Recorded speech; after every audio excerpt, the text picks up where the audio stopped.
ಎಲ್ಲ ಸ್ನೇಹಿತರಿಗೂ life vibes ಚಾನಲ್ಗೆ ಸ್ವಾಗತ. ಇವತ್ತು ಸಾಯಿಬಾಬಾ ಚರಿತ್ರೆಯ ಬಗ್ಗೆ ತಿಳಿದುಕೊಳ್ಳೋಣ. ಅದಕ್ಕೂ ಮೊದಲು ಯಾರೆಲ್ಲ ನನ್ನ ಚಾನಲ್ಗೆ ಸಬ್ಸ್ಕ್ರೈಬ್ ಆಗಿಲ್ಲ ಅವರೆಲ್ಲ ಸಬ್ಸ್ಕ್ರೈಬ್ ಮಾಡಬೇಕಾಗಿ ವಿನಂತಿಸಿಕೊಳ್ಳುತ್ತೇನೆ. ಬನ್ನಿ ಸ್ನೇಹಿತರೆ, ಸಾಯಿಬಾಬಾ ಚರಿತ್ರೆಯ ಬಗ್ಗೆ ತಿಳಿಯೋಣ.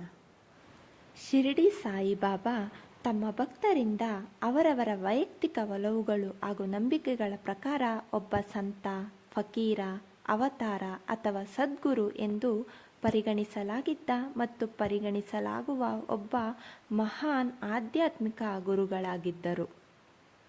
ಅವರು ತಮ್ಮ ಮುಸ್ಲಿಂ ಭಕ್ತರಿಂದ ಗೌರವಿಸಲ್ಪಡುತ್ತಿದ್ದರು ಮತ್ತು ತಮ್ಮ ಜೀವನದ ಅವಧಿಯಲ್ಲಿ ಹಾಗೂ ನಂತರ ಅವರು ಮುಸ್ಲಿಂ ಅಥವಾ ಹಿಂದೂಗಳೇ ಎಂಬುದು ಅನಿಶ್ಚಿತವಾಗಿಯೇ ಉಳಿಯಿತು. ಬಾಬಾ ಅವರ ನಿಜವಾದ ಹೆಸರಿನ ಹಾಗೂ ಜನ್ಮಸ್ಥಳದ ಬಗ್ಗೆ ಯಾವುದೇ ಸ್ಪಷ್ಟ ಉಲ್ಲೇಖಗಳಿಲ್ಲ. ಇದರ ಬಗ್ಗೆ ಬಾಬಾರವರನ್ನೇ ಕೇಳಿದಾಗ ಯಾವುದೇ ಸೂಕ್ತವಾದ ಸ್ಪಂದನೆ ಸಿಕ್ಕಿಲ್ಲವೆಂದೇ ಇತಿಹಾಸದ ಪುಟಗಳಲ್ಲಿ ದಾಖಲಾಗಿದೆ. ಸಾಯಿಬಾಬಾ ಶಿರಡಿಗೆ ಆಗಮಿಸಿದಾಗ ಅವರಿಗೆ ಯಾವ ಹೆಸರಿತ್ತು ಎಂಬ ಬಗ್ಗೆ ಇತಿಹಾಸದಲ್ಲಿ ಸ್ಪಷ್ಟ ಉಲ್ಲೇಖವಿಲ್ಲ. ಆದರೆ ಸ್ಥಳೀಯ ಖಂಡೋಬ ದೇವಳದ ಆಗಮಿಕರು ಅವರನ್ನು ಕಂಡು ಯಾ ಸಾಯಿ ಎಂದು ಉದ್ಗರಿಸಿದರಂತೆ. ಅದರ ಅರ್ಥ ಸಾಯಿ ಸುಸ್ವಾಗತ ಎಂದು. ಅಂದಿನಿಂದ ಅವರ ಹೆಸರು ಸಾಯಿಬಾಬಾ ಎಂದೇ ಪ್ರಸಿದ್ಧಿಯಾಗಿದೆ. ಸಾಯಿ ಎನ್ನುವ ಪದವು ಪೇರ್ಷಿಯ ಭಾಷೆಯಲ್ಲಿ ಸೂಫಿ ಸಂತರುಗಳಿಗೆ ಕೊಡುತ್ತಿದ್ದ ಒಂದು ಬಿರುದಾಗಿತ್ತು. ಬಂಜಾರ ಭಾಷೆಯಲ್ಲಿ ಸಾಯಿ ಎಂದರೆ ಒಳ್ಳೆಯ ಎಂಬ ಅರ್ಥವಿದೆ. ಬಾಬಾ ಎಂದರೆ ಭಾರತೀಯ ಭಾಷೆಯಲ್ಲಿ ತಂದೆಯ ಸ್ಥಾನ ಅಥವಾ ಹಿರಿಕರು ಎಂಬರ್ಥವಿದೆ. ಹೀಗಾಗಿ ಸಾಯಿಬಾಬಾ ಎಂದರೆ ಒಳ್ಳೆಯ ಗುರು, ಪವಿತ್ರ ಗುರು, ಸಂತ ಪಿತಾಮಹ ಎಂಬಂತಹ ಅರ್ಥಗಳು ಬರುತ್ತವೆ. ಸಾಯಿಬಾಬಾರ ಕೆಲವು ಭಕ್ತರು ಕೂಡ ಆಧ್ಯಾತ್ಮಿಕತೆಯಲ್ಲಿ ಉತ್ತುಂಗಕ್ಕೇರಿ ಜಗದ್ವಿಖ್ಯಾತರಾಗಿದ್ದಾರೆ. ಸಾಯಿ ಸಚ್ಚರಿತ್ರೆ ಗ್ರಂಥದಲ್ಲಿ ದಾಖಲಾಗಿರುವ ಪ್ರಕಾರ ಸಾಯಿಬಾಬಾ ತಮ್ಮ 16ನೇ ವಯಸ್ಸಿನಲ್ಲಿ ಶಿರಡಿ ಪ್ರವೇಶ ಮಾಡಿದರು. ಶಿರಡಿ ಗ್ರಾಮವು ಈಗಿನ ಮಹಾರಾಷ್ಟ್ರ ರಾಜ್ಯದ ಅಹಮದ್ನಗರ ಜಿಲ್ಲೆಯಲ್ಲಿದೆ. ಸಾಯಿಬಾಬಾ ಒಂದು ಬೇವಿನ ಮರದ ಕೆಳಗೆ ಧ್ಯಾನಸ್ಥ ಭಂಗಿಯಲ್ಲಿ ಶಿರಡಿಯ ನಿವಾಸಿಗಳ ಕಣ್ಣಿಗೆ ಬಿದ್ದರು.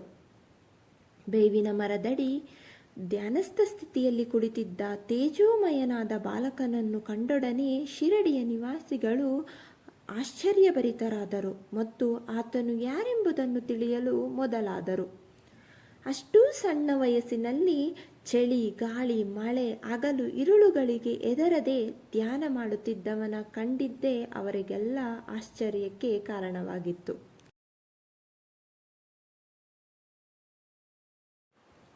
ಇದಾದ ಮೇಲೆ ಶಿರಡಿಯ ಧಾರ್ಮಿಕ ನಂಬಿಕೆಗಳಿದ್ದ ಜನರೆಲ್ಲರೂ ಬಾಬಾರನ್ನು ಸದಾ ಸಂಧಿಸುತ್ತಿದ್ದರು. ಇನ್ನುಳಿದ ಜನರು ಆ ತರುಣನನ್ನು ಹುಚ್ಚನಿರಬಹುದೆಂದೇ ಭಾವಿಸಿ ಕಲ್ಲು ತೂರುತ್ತಿದ್ದರು. ಈ ಘಟನೆಗಳ ನಂತರ ಸಾಯಿಬಾಬಾ ಶಿರಡಿಯಿಂದ ನಿರ್ಗಮಿಸಿದರು ಎನ್ನುತ್ತದೆ ಇತಿಹಾಸ. ಸಾಯಿಬಾಬಾ ಜೀವನ ಚರಿತ್ರೆ ಬರೆದಿರುವ ನರಸಿಂಹಸ್ವಾಮಿಯವರು ಸಾಯಿಬಾಬಾ ಬ್ರಾಹ್ಮಣ ದಂಪತಿಗಳಿಗೆ ಜನಿಸಿದವರೆಂದು ತಮ್ಮ ಅಭಿಪ್ರಾಯ ವ್ಯಕ್ತಪಡಿಸಿದ್ದಾರೆ.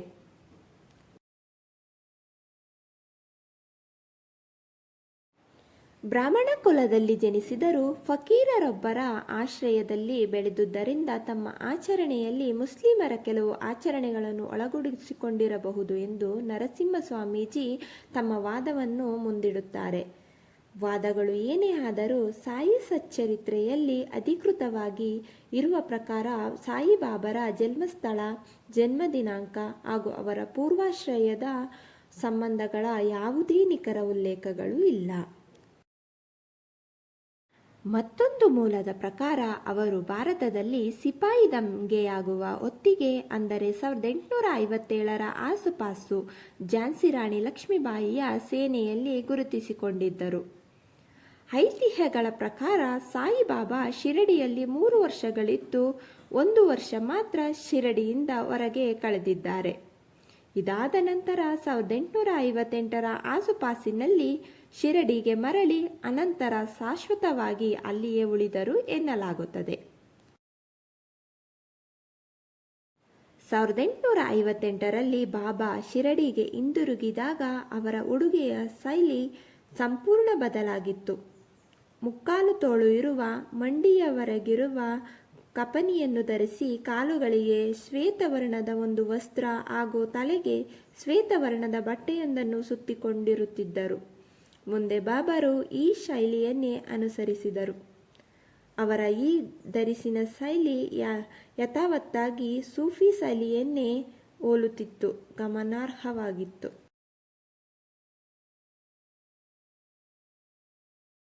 ಸಾಯಿಬಾಬಾ ವೈಯಕ್ತಿಕವಾಗಿ ಸಂಪ್ರದಾಯ, ಧರ್ಮ, ಆಚರಣೆಗಳನ್ನು, ಜಾತಿವಾದಗಳನ್ನು ವಿರೋಧಿಸುತ್ತಿದ್ದರು.